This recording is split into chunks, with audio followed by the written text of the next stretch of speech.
Hello, everyone, and welcome to day 4. Today is an exciting day for many reasons. We have some exciting stuff going on today. For one, as many of you know, we will be announcing who won a free course. So one of you is going to win access to the Inside Out Sensory Certificate course. This is going to someone who has attended all 3 of the prior days of this training. So we will be doing that shortly. Today, we are also covering some great information, this system that I came up with, this framework for creating daily plans to help your clients. And this is content that I'm just so excited to share because it really is going to be so life-changing for your clients. We also have a special guest for you today. So we just have so many incredible things going on today.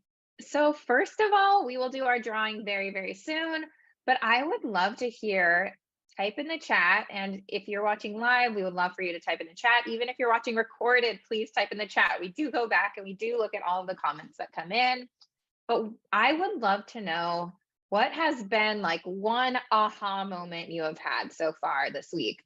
What has been one major key takeaway for you? You know, has there been something that you thought to yourself, I've never really thought about that before, or this is going to make such a big difference in my sessions, or maybe you've tried something that we have gone over already in the session and you were so happy with how it went. We would just love if you are here to go ahead and put that in the chat. We would love to know. So while we are doing that, let us get ready for this drawing. What do you guys think? Are we ready to see who won a free course? All right, I have a couple of special guests here just for the giveaway. Hey, we are here for the giveaway. One of you is going to be winning the awesome Inside Out course. You're going to love it. It's like winning $1 million, but better. You're going to get so much value out of this. So we're going to do that raffle. Why does the computer think you're a ghost? I know, I see that. All right, so here we go. We have put all of the names in the wheel of names, which if you don't know is a very cool website. You actually taught me about that. And the thing is, a lot of people who entered did not put their last name. So we are going to do the drawing by email address instead. So we're not going to show you the wheel because we're going to keep your email address private, but we will say the name after. Okay, ready, Chris? This is all you. And since they can't see it, you go ahead and click to spin. We are spinning. And it's going around. And the lucky winner is the one, the only, Beatrice. Beatrice Chin. Yeah. All right, B. Congratulations. Awesome. Okay, well, we will be reaching out to you, Beatrice. And thank you for coming on for this. Yeah, thanks for chiming in. Until next time. Say bye, speech dude. Bye, speech. Oh, that's me. Okay, that was so much fun. And if you didn't win, we would still love to invite you into our course, and we will be sharing more about that in a bit. But for now, let's jump in to day 4. Today is a day where we are really going to tie everything that we have learned together. So let's talk about what all of those components are that we are trying to bring together today. So we talked about the language staircase. We talked about how we need to get our kids regulated so that we can get them engaged, so that we can get them building language, and that if we can get them regulated, it will be easier to do everything else. Everything else will come so much more naturally. So on day 1, we also talked about how to identify dysregulation in our kids. And sometimes it may not be so obvious. And as I'm talking about these, if you haven't watched some of the days, if you didn't watch all of them, of course, please go back, take advantage of it. We really did build off of each day, every single training. So it would definitely benefit you to go back and watch any that you have missed. Okay, so we talked about how to support a dysregulated child. We did touch on the emotional dysregulation point and how we can help kids co-regulate. We talked about how important it is to know kids' scripts if they are Gestalt language processors so that we can identify their dysregulation. Then we talked about the sensory seesaw, how we need kids to be in this optimal learning zone to get the most out of their sessions. We talked about different sensory strategies that we can use to help kids get regulated. We talked about how we can break those kind of strategies and approaches down into the strategies, which are generally speaking, the activities that a child is actively participating in. Then we have environmental modifications. How can we make some changes to the environment to better support the child's regulation needs? And then we talked about adjustments to routines. How can we change the daily schedule? How can we change the structure of our therapy sessions so that we can get our kids more regulated when they start and then keep them regulated more during the session? And today we are going to be talking about how do we take that regulation and try to spread it out throughout the whole day. Okay, we also talked about sensory triggers, how important it is to identify those so that we can try to eliminate them if possible. And if not possible, we can try our best to minimize them. And we talked about what a child's sensory needs are, what their regulation needs are. So sometimes, I was going to say kids, but all of us sometimes have trouble identifying what our needs are. Maybe when we look back on things, we could have realized, like, you know what? I just blew my lid. Is that the expression? I don't know. I never know. But you might think, like, I just went off, and that could have been prevented by me walking into the other room, taking a break, hanging up the phone, whatever it was, right? So we talked about how sometimes kids aren't aware of what their needs are versus the things that they want, and how we can help to identify those needs so that they are getting more of those needs met throughout the day and they are able to stay more regulated for longer. We talked about the optimal level of arousal and how when kids are in this high level of arousal state, that might look much different than when they're in a lower level of arousal state. We talked about calming activities that you can do to bring kids down when they have a high level of arousal. We talked about alerting activities that you can bring kids up when they have a low level of arousal. So today, let's get into this WH5 framework. I know, very fancy title. It means 5 different WH questions that you can use to build a framework for your clients. Now, first of all, before we jump in, I want to talk about how you can utilize this. For one, if you do parent coaching, this is going to be an amazing tool for you. I will tell you that this was created because of the parent coaching that I was doing. Some of you may know that we work with parents through all over the world, really, and they come to us with their questions. And so often their questions come back to, how can I, get them more regulated throughout the day? Or they will have their kids go through different moments throughout the day where they're really dysregulated. And when I say to them, have you thought about, putting a plan in place? Like, have you ever, I'm thinking of this one family in particular. The daughter is, I want to say she's 13.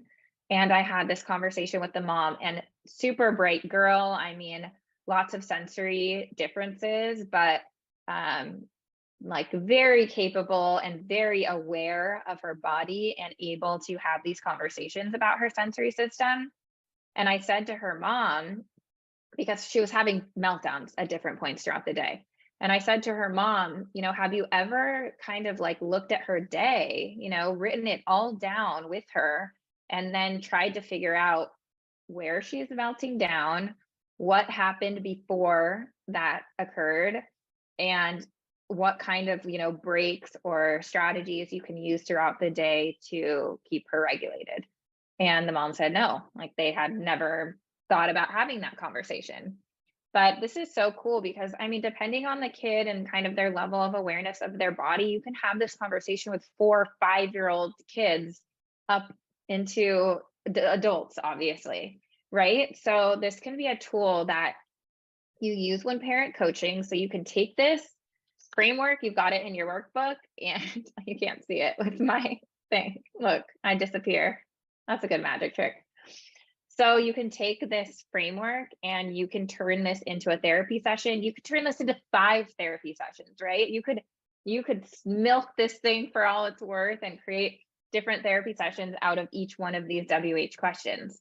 So this can be something that you do in the session with a child as part of your therapy schedule or activity. This is something you can coach the parents to do. This is something you could give the parent as parent homework. This is something that you could take to the teacher and you could say, hey, I know that, you know, you're having trouble with Johnny sitting still in class. I thought maybe we could take a look at his schedule together and try to help come up with a way to keep him more regulated for you so that it's easier for you, right? We're gonna tell the teacher, this is for you. This is gonna make your life easier and they will be more likely to carry through with it. So using this with teachers, other colleagues, families, right? The possibilities really are endless, but ideally, if you have a child you're working with and you feel like they could have this conversation with you, this is going to be a great tool for you to use with them. Okay, so let's go ahead and dive into this framework and how this framework works. Okay, so we are looking at 5 questions and we are thinking of how can I keep this child more regulated throughout the day? That's really our goal. And to go back to what we talked about earlier this week, our goal is not 100% regulation, 100% rainbows and butterflies and sprinkles and cupcakes and puppies and all the good things in life.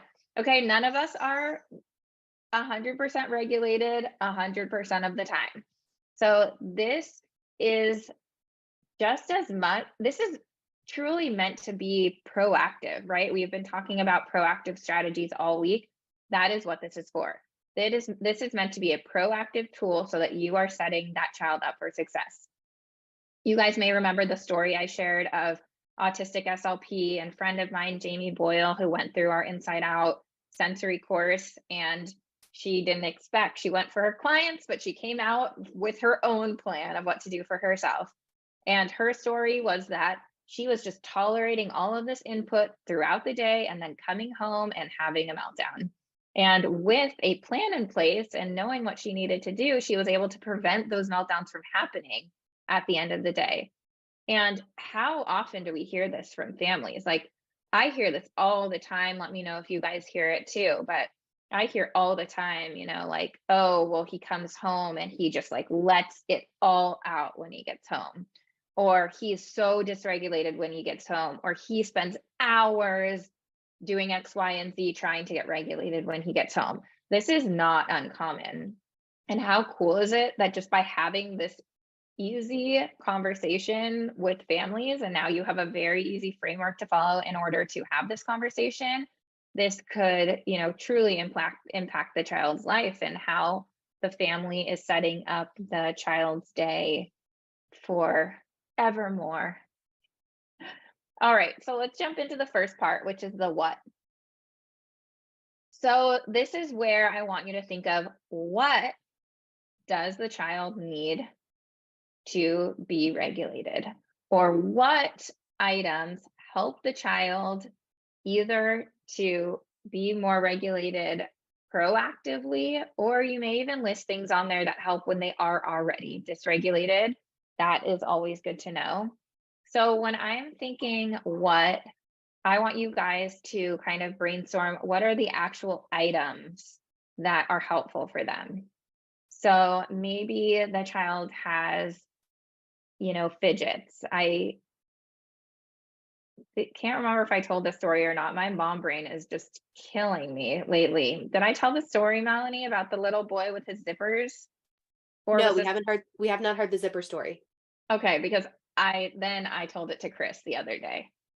Okay, but there was this little boy and I went and I observed him in preschool and his fingers were just nonstop touching everything. It's like in circle time, he was just spinning and touching the carpet and touching his friends. And there's just like a lot of touching action going on there.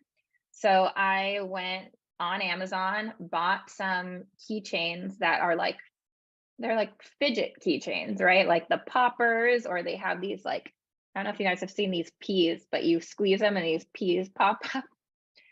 You can get keychains that have the sequins that change color when you push them like up or push them down. So this boy, I had this idea, which needs to be a product line.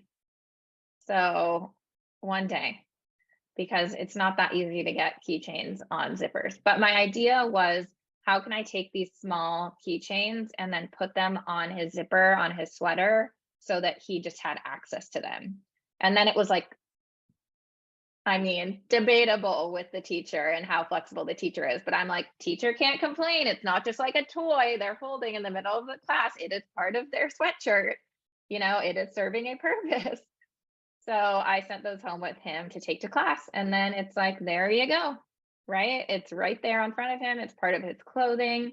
And those are items that are going to proactively help him stay regulated, because they are going to keep his fingers busy as he is in class. Okay, so the what could be a bumpy seat that you put on the chair. I think I mentioned this, but one of my favorite ways to use a bumpy seat is, instead of putting it on the chair, to put it on the floor under the child's chair. So putting it so that they could put it under their feet and just kind of push on it. Maybe it's one of the rubber bands that they can push their feet against when they're sitting at the chair. Maybe it is having a yoga ball available to them. I used to work with a girl, she was in 2nd grade, and her school had kind of like a resource room that wasn't really being used. And that's where she was allowed to keep her sensory equipment. So she had a yoga ball in there, she had a trampoline in there. And then anytime that she needed to leave class, she could just go downstairs to that other room and use her sensory equipment and then come back to class again. That's like fairy tale land right there. Like, not all teachers, not all schools will be that flexible, but I think when it comes down to it, this is just about pitching this to teachers. Like, I want to make your life easier. Wouldn't it be great if Johnny was able to, you know, pay attention to the things that are going on in class, and then you don't have to spend all this extra time teaching him, and then it doesn't have to, you know, on and on, right? So how is this going to benefit them? So think about headphones, AirPods. One of the greatest thing, like, everyone in my opinion should have these. Okay, I know they are not the cheapest item to give a child who may lose them. So we talked this week about loop ears, which again, we can put in the chat. Loop ears are essentially earplugs that don't distort sound, but they lower the volume. It's very cool, because I was just like, when I put them on the first time, I was like, this isn't going to work. How could I possibly put in an earplug that doesn't distort the sound? But they work. Okay, so what? And hopefully you guys are writing as I'm talking. What are the items that the child needs to regulate? This might be like stress balls that they keep. I was with an autistic SLP colleague of mine at ASHA, and she had like, her whole backpack was full of like fidgets and squishies and light up balls and all of these things that she was using during the conferences while she was in the lectures and everything like that. Okay, so what? This is the fun part too, right? Because who doesn't love just like going on Amazon and going nuts over these? And we can also drop a link to my Amazon recommendations on here, because we have a lot of the things that I use the most often, our team uses the most often, our clinic uses a lot of the times, because people are always asking us, so we can go ahead and show you. That is the fun stuff to get. All right, so that is what you're going to put in the very first part of your framework, is what are the items, physical items, that the child needs to be more regulated. All right, let's talk about where. This is where you want to ask yourself, where is the child most regulated? Where is a safe place for them? And this is important because a lot of our kids might go to school and may not have a safe place. Like they may be at school and they're just on edge the whole time they're there. Or they might come to your therapy clinic and feel that too. Like we talked about yesterday, maybe they have, or 2 days ago, maybe we have unintentional trauma and they have been traumatized by their last speech therapy clinic and or whatever kind of compliance-based therapy clinic, and now going to a clinic is scary for them.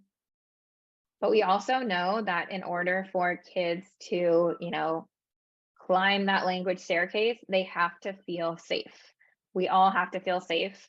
That is the number one survival mechanism of our brain, is making sure that we are safe. Okay, so we want to think about where. And when I say where, depending on what the child's daily routine is, like say you're talking about your speech therapy clinic, maybe it's in your room where they feel really safe. Maybe it's in the gym where they feel really safe. But if you are a school therapist and you're thinking about the school, I want you to think about, like, is there a place in the school where they feel more safe, whether that is like a very specific corner of a very specific classroom. I know that we had someone mention like that they had a child who felt really safe in the bathroom. Maybe they feel safe in the counselor's office. Okay, but having a place where they feel safe is really important, and that could be somewhere that you are trying to work in throughout the day that they can either really use proactively, like scheduling in a break and going to that place, or reactively, if something happens and they do get dysregulated, that they know that there is a safe place for them to go to. So take a quick second, think about where. Maybe it's home, right? A lot of kids, their safe place is home, and there are not a lot of other places where they feel safe. And that is a great lead in to the next one, because we actually had a decent number of questions of you guys asking about these safe places, and what if a child, is only safe in the bathroom, or what if a child does only feel safe when they're at home. So the next thing I want you to think about is who do they feel safe with? And this is going to sound like cheesy and cliche, but now I want you to think about, how can I make sure they have a safe person everywhere they go? Okay, because a safe person can be their safe place, right? A lot of kids, like if they feel really safe with mom, a lot of times they'll feel safe anywhere they go because they know they're with mom. And I say that it sounds cheesy because you think about like when people say, like, you feel like home to me, right? Feels like home to me. How was the guy in 10 days? Anyone? Okay, hopefully. I know, we'll record that for you guys. I'm sure you want a copy. Okay, so a person can be someone's safe place. Do we want them to have a physical safe place? Of course. But keep in mind, we want them to have a person as well. And that is extremely important, like more important than the place is the person. So something to think about is, if the child doesn't have a safe person at a specific place they go, how can you try to get that happening? And I've had this conversation with more parents than I can count, because I work with a lot of kids who are preschool aged. And I could speak from my own experience of my son, who I talk about, is very anxious, and preschool was a really, really hard transition for him. Then kindergarten was a hard transition for him. And this was something I learned, is that if you can take a place where a child generally doesn't have someone they feel safe with, it's not a place they feel safe, and give them a safe person there, that is ultimately what is going to help the most. Okay, so try to think about, and the problem with like preschools is that a kid might have 3 teachers, but all we need is one person. Okay, find the one teacher that the child really, feels comfortable around. or try to help the child get one peer they feel comfortable around. And I can tell you for my son at the preschool, it was getting comfortable with one specific teacher. And then when he moved into kindergarten, that was very hard because he didn't know anyone. And we got him really comfortable with the teacher. And then moving into first grade, it was the aide because the teacher just doesn't like go into recess with them, right? So he got really comfortable with both the teacher and the aide. And then he had a friend from kindergarten move into first grade with him. So it was like he had this buffer of people so that he would feel safe there. And it's like my worst nightmare when the teacher would call out sick or something, you know, because all of a sudden now it's like that person's gone. So ideally, yes, you want to have more people that the child feels safe around, but start with one. So think about who is that safe person. And it is absolutely your goal as a therapist to get to be that person for that child. You know, we definitely want the child to feel really safe around you. And as we all know, that is something that takes time, which is why there is a phrase for that. Building rapport takes time, keeping demands low for a period of time, making sure that kids are feeling like we care about them, making sure they are feeling validated, making sure that, you know, we're just not putting too much on them, putting too much pressure on them. Really just love thinking about who helps them regulate. I think that's so important. You know, that's what I learned in parent coaching is you have to be really specific when you give someone a recommendation. So laying that out there for when you're collaborating with teachers or parents is so important. Like, this is not what we're going to do, but this is who we're going to have make sure they remember to do it as well. Like, the more specific we can get, the more likely we're going to have carryover of these activities. Because I know we only see the clients during our speech sessions, but we want to see this happen all day long. So giving them this who and the what and the, you know, when is just going to lead to more carryover. I hate using the word Yeah. carryover and over and over again, but like Carry over and over. carry over and over and over. That's such a great point though, because I've had parents who have said, like, it almost relieves the parent a little bit. Like, I'm not the only person who can help my child. I'm not the only person who's responsible, but like all these other people can be there to support him too. And I think that that can be really And I don't think helpful. it's that those people don't want to. I think it's that sometimes they lack direction. And so giving them this framework, you give them the direction. Yes, and like you said, super clear too, exactly what to do and when to do it and all of these things. So let's round out our WH5 framework with the last two. So next we have when. So we want to think about when. So this one is almost like the opposite.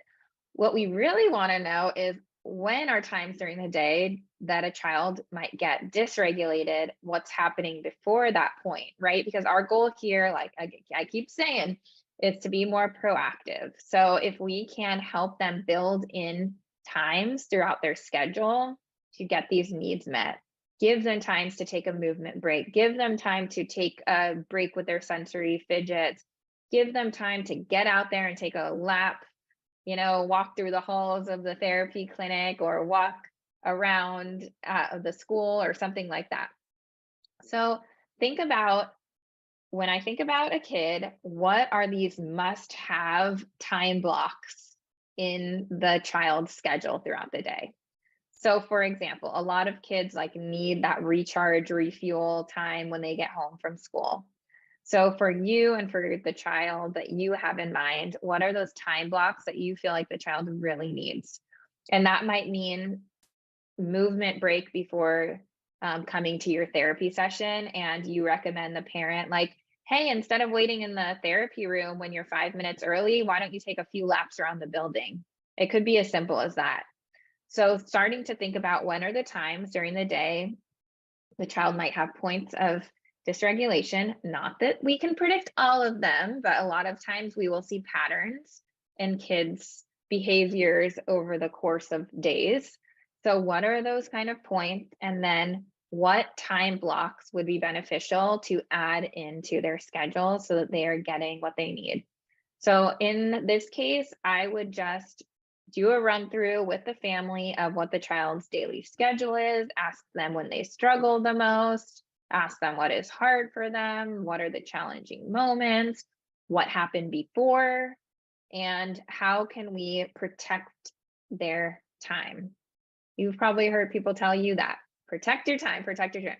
How can we help our kids protect their time, learn boundaries so that we can put those boundaries into place to help protect their schedule so that they are getting the things that they need? And last is the how.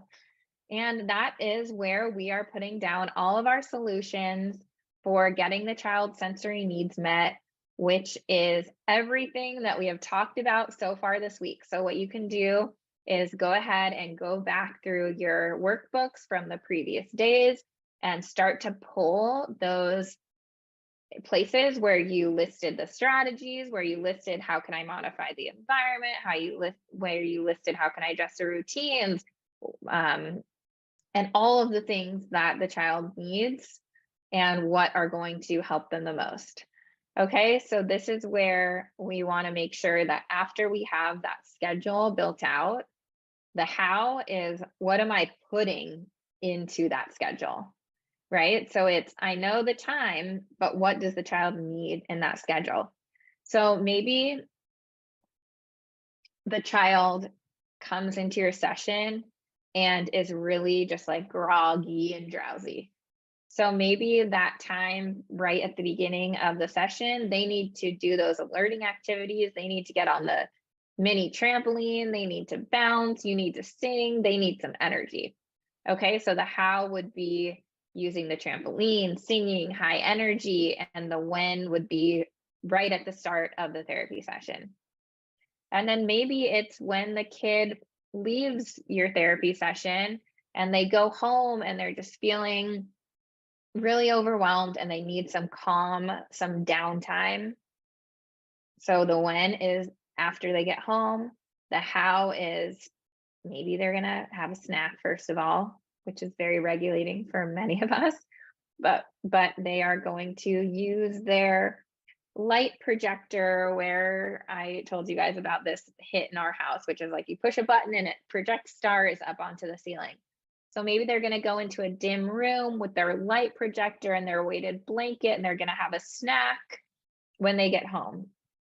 And that's the when they get home, how, visual stimulation and weighted blanket, where, their bedroom, right? You get the point. You could do obviously lots of different combinations of all of this.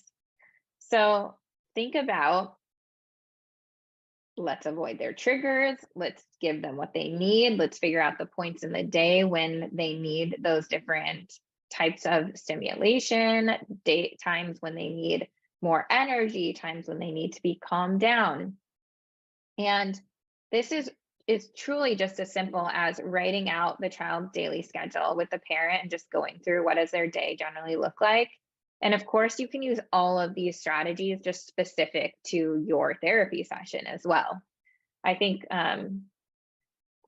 one of my favorite things about sensory strategies is that not only can we use them to help our kids in our sessions and have them more productive in our sessions and make our sessions a better use of our time and a better use of their time, but it also is just, we haven't really talked about the neurodiversity movement too much this week, but it's really just about like respecting that their bodies are experiencing the world in a different way.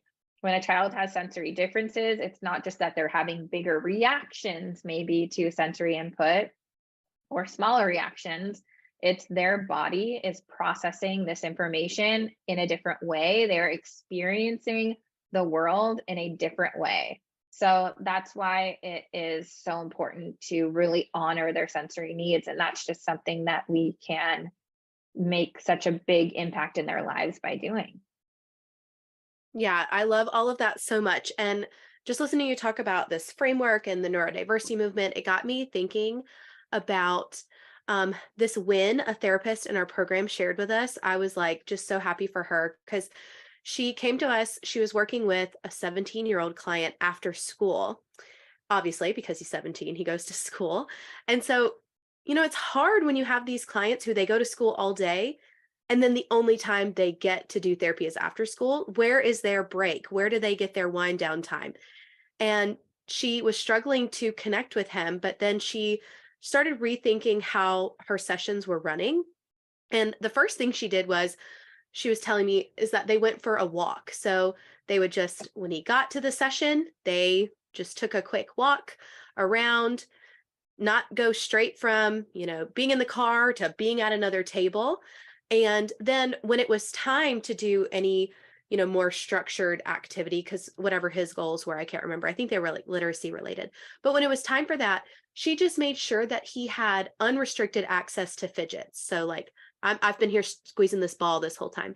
So like little squeezy balls or little snakes. And I know for some clients it can be distracting, but for him, it was helpful because he was one of those that would pick, like he'd pick his skin or he'd pick the strings on his clothes. So he was gonna seek that input regardless. In this situation, she was just using it to her advantage by giving him like a sensory fidget thing to play with. And she noticed his engagement was so much higher, to the point where the mom noticed and made sure they went and told the teacher, okay, in class, if he's not engaging with you, they bought him a bunch of these fidgets and they're like, these are his to use when he's, if he has to sit through a long lecture, give him access to this because this can help him get the input he needs when he is required to sit and focus. And she said it just changed their relationship. It changed their sessions. Just two things, going for a walk and giving him unrestricted access to fidgets was enough. I mean, she ended up using more, I'm sure, but like those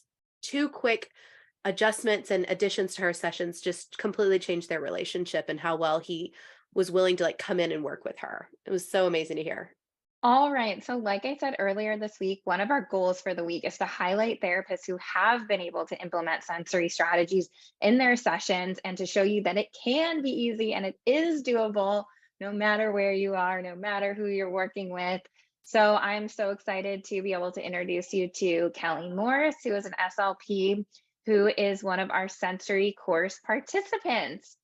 So, Kelly, I would love if maybe you could first of all just let everyone know who you are and what your work setting is. I'm Kelly Morris. I'm a speech pathologist. I primarily work in a high school, but I also per diem, and then in the summers I work in an outpatient clinic. So I typically see like birth to 6-year-olds, but we have some older kids mixed in as well. So that's my setting. Awesome. And maybe you can tell everyone a little bit more about what brought you to wanting to learn more about sensory. I think, over the past couple of years, I've been learning more about the neurodiversity movement. I've been following you on Instagram, and I'm like, will this be helpful for my high schoolers? And then, working more in the clinic, I just saw a huge need. And like you were saying, I just felt like I was wasting time. Like I wasn't a good therapist. I felt nervous going into these sessions with our kids who were labeled as behavior kids. I kind of dreaded it a little bit. I felt embarrassed because we have all this training, yet I can't get these kids to meet their goals. And so I felt like something just had to change. So I made the decision to sign up for the program, and it's been awesome so far. And I would love for you to tell us kind of what things are like now. Like, how have things changed since you started learning more about this? I think the biggest change I feel is more confidence. Like I have a process I can go through. I have tools I can use to figure out what's going on with each kid. And they're all different and they all have different needs. So that's even scarier when you don't have the tools. You're like, well, this doesn't work for this kid, but it works for this kid. So having that process and those tools have been super helpful, especially for parents. Like, hey, when you go home, try these 2 strategies, come back and tell me what worked, what didn't. And they're like, sometimes when it does work, they're like, oh, wow, like, that's crazy. I'm like, yeah, I know. Like, it's so cool to see these things work because it's just a huge hole in our education, like things that I wasn't taught before. So I definitely feel like a weight has been lifted. I feel like I put less pressure on myself for things to be perfect, to get all the data, to, do all of these things that I was taught before, more like a compliance-based approach, really. We've all been there. And really focus on the child's experience and connecting with them, making sure they feel safe and validated and connected. And language comes much more naturally when I focus on that than when I'm like trying to run around and control what they're doing. So it's definitely lifted a huge weight off of my shoulders, but also given me a process to follow. So it's easier every time. Yeah, I totally feel you on the process. I mean, there are so many programs out there, and I know I've been through so many where it's like, focus on letting the child lead, focus on building a connection. And it's like, yes, of course, I want to do that. Of course, that's important to me. But how? Like, tell me, what are steps 1, 2, 3? Like, how do I do this exactly? And that's something in our sensory course that we make so easy for you. It's do this, now do this. Now you've got this information, now do this. So definitely, important to us to be able to make those steps actionable and very clear for people. You bring up a really great point about language coming more naturally, because that's something I talk about all the time, because that's something that I have definitely found. It's like that idea. I don't know if you guys have heard of the book. It's called The One Thing, but the question is, what is the one thing you can do? And it's a business book. So it's like, what is the one thing you can do in your business to make doing everything else easier or unnecessary, right? What is the one thing you can do to make everything else easier, unnecessary? And when I ask myself that question about my sessions, I don't have to gather all of the individual components of, regulation, motivation, engagement, language, all of that. Because if I list out all the things I really want to work on with a child, what is the one thing I could work on that will make doing everything else easier? Regulation. It's like, just focusing on regulation helps it all come together and just flows so much more naturally. And it's like, you just don't have to work hard to get up that language staircase, to get them building language, because it does come so much more naturally. I'm wondering, do you have any kids who come to mind who you feel like really benefited from the use of these sensory strategies? Yeah, it's been really helpful with a lot of my little kids in the clinic, but the one that I kind of focused on for the majority of my time in the program, because I was in the school, was a high schooler, a ninth grader. When he came in, first thing in the morning, they gave him like a pencil and paper task, and he would use heavy pressure and draw all over himself and the table and the walls. Like any chance he got, he was like drawing all over something.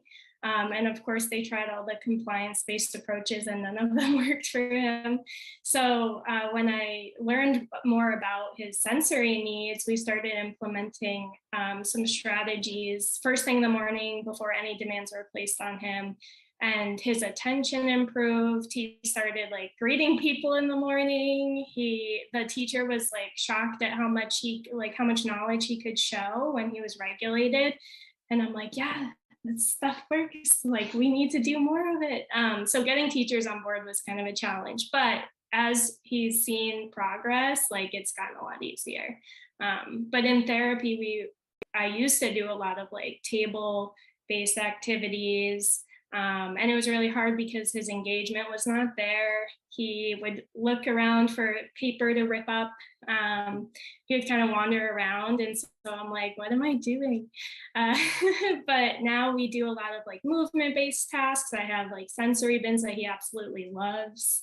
And his engagement has improved so much. So I feel like we're really gonna go somewhere new this school year, and I'm excited.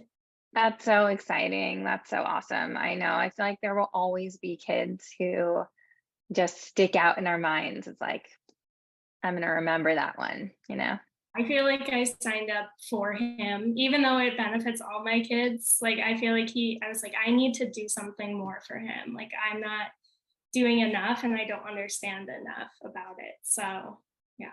So thank you.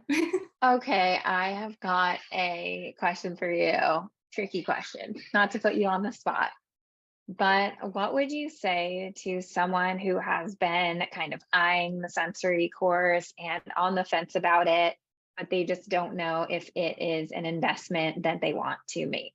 I mean, for me personally, it was something I thought about for a while. And I know that everyone's financial situation is different. But for me, I feel like it's well worth it for so many reasons, but mainly because like I got into this profession because I wanted to help people and I like kids and I, everything that we all probably about this profession. And I felt like I was just hitting a wall and I wasn't doing what I signed up for, or what my goal was. And so I think having this training has really allowed me to push through that wall. And now I feel like more confident. I'm enjoying my job much more. I don't go into those sessions thinking, I mean, sometimes I'm like, okay, like we'll see how this goes, but I'm not nervous. Like I don't know what to do. Like I have a plan, I have a process I can follow, and it's more enjoyable. And so I really personally think that it was well worth the investment. That's just me. I'm so happy to hear that. I know that it can be really hard to make these decisions about where we should put our focus and our energy and our money, of course, as SLPs. And it's just so great to hear that you feel like it's been so well worth it for you. Like being in the high school too. Sorry, I cut someone off. I think I messaged you prior to signing up, like, is this applicable to older kids? Because I primarily work with 14 to 22-year-olds. And yeah, I feel like it benefits them just as much as my younger kids in the clinic. Like there's no difference really. So it's really helpful, and it's helpful for me too. I'm like, oh, I'm a seeker in this way, I'm a bystander in this way. So it's interesting. Also, I get to know myself more and like what I need personally, because we all have different sensory needs. Yes, we have learned so much about each other's sensory preferences and patterns and sensations, everything, more and more. Well, thank you so, so much, Kelly, for sharing your story, for showing everyone that they can do it too. And we just so appreciate your time. We just love getting to share stories with you of therapists who are out there and doing this and doing it successfully. And after this week, your head is probably buzzing with ideas. You have all these things you want to try and you just want to start implementing. But you might be thinking, okay, this is great. I'm ready to do this, but I have zero time. I have a stack of reports piling high on my desk that I have to get to. I have 18 phone calls with other therapists I have to collaborate with. I'm evaluating a few kids a week. I have no time to do this. And on top of this all, it's like as SLPs, we are expected to know so much. As pediatric SLPs specifically, it's like we should be able to help any kid who walks through the door. And it can be so hard to find the time to be able to help every one of those kids in a way that is the most meaningful to them. And if you are anything like me, you are spending your time like walking into a therapy session, cramming, trying to find a YouTube video of a trick you can try, or maybe you are frantically searching on Teachers Pay Teachers to find anything that could possibly help your client that you could do in your session. And it's like minutes to the session and you are just trying to print and get something ready. Like we are trying constantly to find time to get to help our kids in the way that we want to help them. And what ends up happening is all of the spare time that we do have just goes to worrying and stressing out and wondering, what are we going to do next with all of our kids? What are we going to do for that week? But what if I told you that you could become a sensory trained therapist in just 15 minutes a day? What if you could take that time you are frantically searching and trying to cram and trying to rack your brain with what to do, and instead you redirected that into becoming a confident, skilled, sensory trained therapist? And with the Inside Out Sensory Certificate course, now you can do that. Now you can become a sensory trained clinician in just 15 minutes a day so that you can spend less time worrying and agonizing over what you're going to be doing in your therapy sessions. And instead, guess what? You can literally just show up to your session without a plan. Okay. After you learn this training, you can just show up to your session without a plan. Why is that? because you are so confident in knowing how you can help this child and what this child needs that it doesn't matter to you if they show up dysregulated. It just doesn't, because you already know what they need and you are able to just go into that session and provide them with what they need. Okay. And I promise you could still target their language goals. I promise you could still integrate AAC. You can use the NLA framework for your Gestalt language processors. You can still do all of that. And you will start seeing more progress than you have ever seen. Okay. And I am not just saying that. This is what sensory training does for you. I am not just saying that based on my own experience. I am telling you that based on thousands of therapists that I have trained all over the world who are all saying the same thing. Out of the therapists who have gone through the Inside Out course, we have never, not one time, had a therapist complete the course and say, nope, didn't work for me. Never. And we are like trying to squeeze the constructive criticism and feedback out of them. Like, we are openly asking, please tell us what you need. Please tell us how we can improve. How can we do better? We have never had a therapist who has said, nope, didn't work for me. Okay. And this is based on neurology. This is based on research, and it's based on research that has never been linked to our field of speech pathology until now. And it works. Okay. It really does work. And when you enroll in the sensory certificate course, you get access to advanced level sensory training, and it is all recorded. So you can watch anytime. You can watch from your computer, or you can watch from the app on our phone, which means you do not have to schedule time to sit at your desk to get this done. You can do it from anywhere. You can do your 15 minutes a day from anywhere. You will also get access to a guest lecture by the one and only Dr. Winnie Dunn, the world-renowned occupational therapist. She is the creator of the sensory profile. She authored that assessment, the most commonly used sensory assessment that there is, which means you are getting trained in how to conduct sensory assessments from one of the foremost experts in the world on sensory assessments. You will also get bonus trainings from an autistic SLP and an autistic OT, which means you are getting the information straight from the source of the very people that it is designed to help. And one of the favorites, everyone's favorite part, you will get access to our reproducible sensory assessment so that you do not have to pay for every protocol. Okay, you can use this as many times as you want, on as many kids as you want, anytime, so that you can do your own assessments, which means you don't have to rely on other therapists or other people who are trained in sensory to do it for you. You can do it all yourself. And you will also get guides for designing therapy sessions, which is going to help you build an arsenal of sensory-based activities that you're able to just pull from for years to come, which means you don't have to spend all of your time wasting away searching for therapy activities every single week, because you have already got all of your favorite activities planned and you are storing it in your head, because that's how confident you are going to feel in your skills. And you'll also get a bonus live call if you complete the sensory course within 1 month of starting.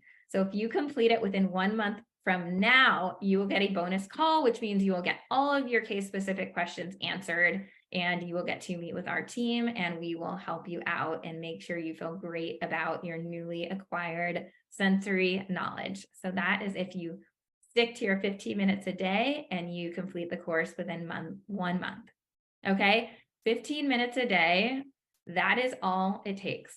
Okay, so if you are ready, if you are someone who is ready to take this to the next level, you are ready to take your work to the next level, you are ready to go on this journey of 4 weeks, which will result in a completely different trajectory of your career. It will result in a completely different version of you as a therapist.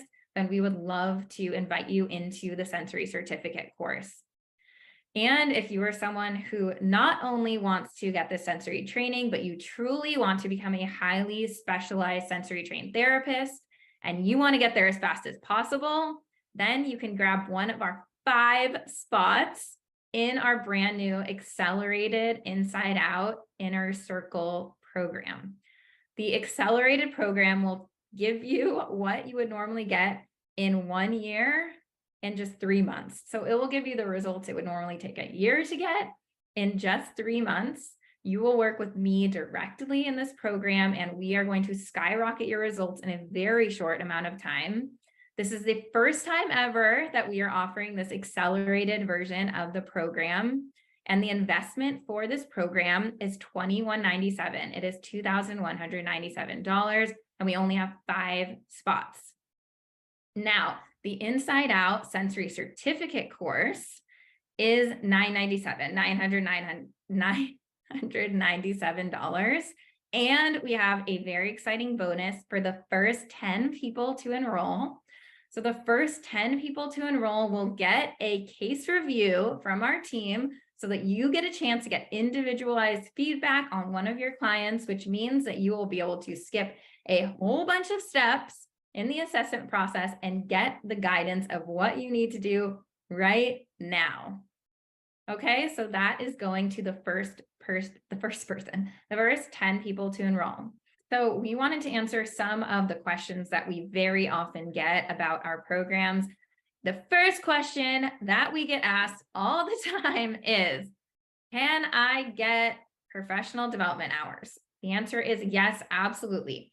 No, we are not ASHA certified. And luckily for you, that does not matter. It still counts toward your professional development hours. So if you enroll in the Inside Out Sensory Certificate, you will get 5.5 hours of professional development hours. If you are one of the 5 who enroll in the Inner Circle Accelerated program, you will get 13 hours of professional development. Another question is, when are the live calls? So if you are joining the accelerated program and you are getting access to live calls for the next 12 weeks, you can just go ahead on the page. And if you click on the program on the checkout page, you will see the whole curriculum for that program. So you can go there, check it out. We've got the dates and the times and everything, but all of our live calls are always recorded. So you can always watch them you can watch them back. But I will say, as someone who is a clinic owner, if I had a therapist who came to me and said, hey, this means a lot to me, can I clear this 1 hour for these 2 calls this month and move my clients around? I would say absolutely. So if being there live is important to you, talk to your boss, talk to your supervisor, whoever is in charge of your schedule, and see if you're able to just, there's not a ton of live calls, just try to see if you can move your schedule around a little bit. Okay. Another question we get, probably one of the other biggest questions, is about payment. It is about cost of the program. Okay. So a question we get is, what if I can't pay it all up front, right? Our accelerated program, again, is $2,197. Our Inside Out Sensory Certificate course is $997. So we do have a 3-pay option for both of those programs. So if you can't pay all up front, or if you feel more comfortable paying slowly over the next 3 months, you can now do that.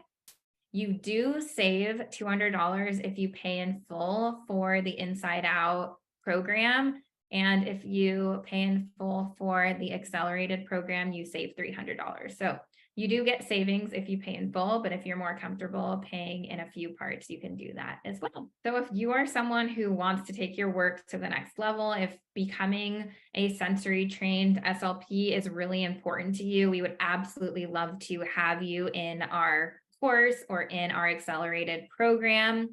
Please reach out to our team if you have any questions. We are here for you. We want to say thank you for spending this week with us. We are so grateful for your time. We have still got one more full day tomorrow. So don't worry, if you have any other questions, make sure to let us know. We can answer any of those questions tomorrow on our final day together. And we cannot wait to keep this sensory training going.